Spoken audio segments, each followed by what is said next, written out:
Ahoj, vítám vás u 8. dílu Java tutoriálu. Tak, v tomhle dílu už bychom měli mít dostatečné znalosti na to, aby jsme si udělali nějakou jednoduchou aplikaci, jako je kalkulačka například. Takže se dáme do toho. Co taková kalkulačka, nebo jak vlastně funguje? My si uděláme jenom její takovou lehkou verzi, takovou light verzi, že nám akorát přijme 2 čísla a pak se rozhodne, jakou operaci vykoná. Takže zadáme nějaký A, zadáme nějaký B a pak operaci plus, minus, krát, děleno. To nám bude stačit a vyplivne nám výsledek. Tak, v předchozím díle jsme se naučili pracovat se skenerem, takže si vytvoříme skener. Tak, new scanner, systém.in, ať je to systémový vstup. Tak, a jako první budeme chtít od uživatele, ať zadá první číslo. Tak, to si uložíme bohužel zatím do stringu. String a rovná se scan.read.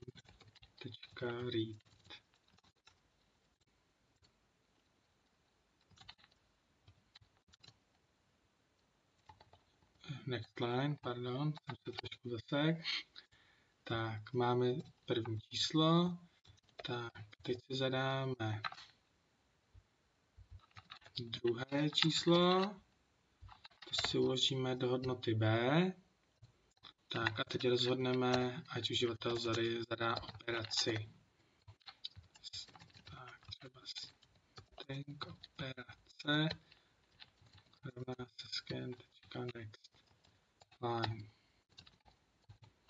Tak. Takže co v aktuální situaci naše aplikace umí? Umí načíst hodnoty A, B a operaci.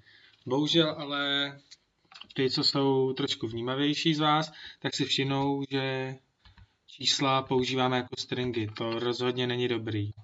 Tak, teď se rozhodneme, že budeme podporovat jenom celý čísla, prostě integery a nebudeme zatím řešit žádný desetinný čárky, prostě obyčejný čísla.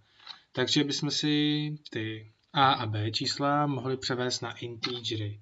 Takže píšeme si třeba integer číslo, nebo možná by stačilo takhle číslo 1 rovná se. Tak a teď musíme ten string převést na A. Vidíte, že když napíšeme tohle, tak se mu to nelíbí. Vidíme, že string nelze převést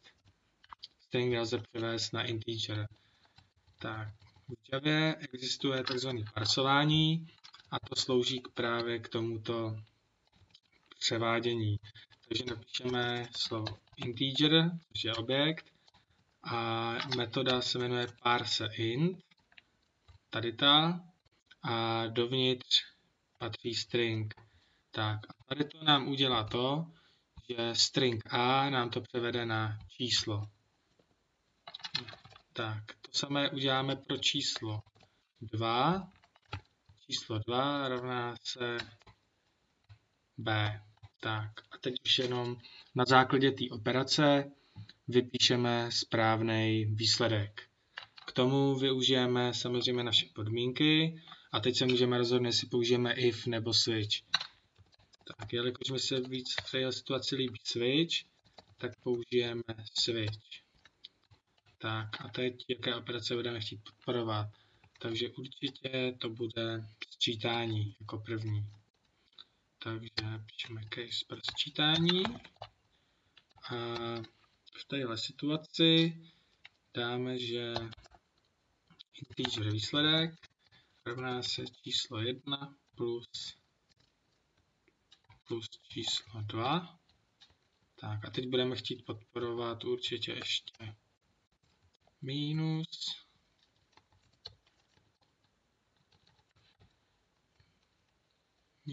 se mu nelíbí.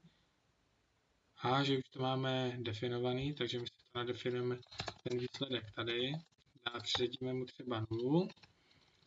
A tady jenom budeme přepisovat tu proměnou. Takhle jednoduše. Tak určitě budeme chtít podporovat násobení, číslo 1 krát číslo 2 a jako poslední budeme chtít podporovat dělení. Tak, výsledek rovná se číslo 1 děleno číslo 2. Tak a pokud uživatel zadá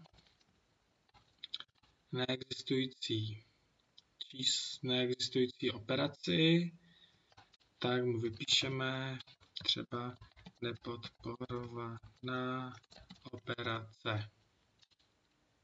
Tak, break.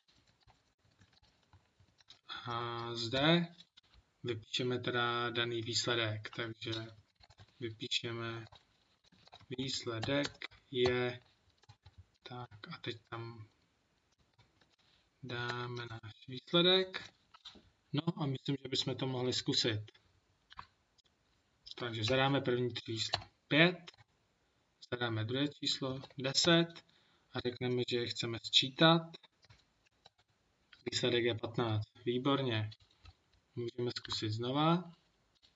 Třeba násobení. Takže si dáme 10 krát 5 a chceme násobit.